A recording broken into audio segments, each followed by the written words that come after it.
me gustan los boluditos. Los más redonditos. Sí, no me gustan los zapatos. ¿Cómo se llaman los zapatos? ¿Boluditos?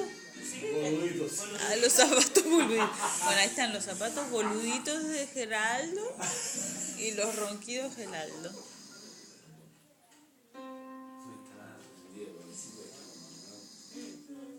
Pero hoy, mira, vino hasta aquí, hasta el obelisco, a lo del workshop.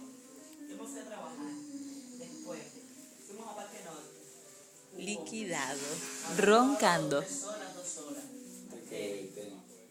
Después fue para hacer la abuela. Salimos corriendo porque teníamos que dar lo de la presentación.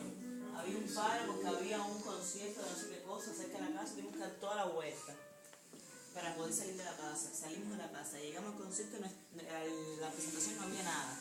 ¿Qué te dice Gerardo que no No ronca? había lugar, sí.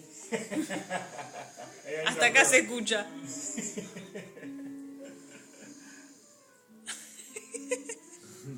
Es ahí la prueba. Qué hija de puta.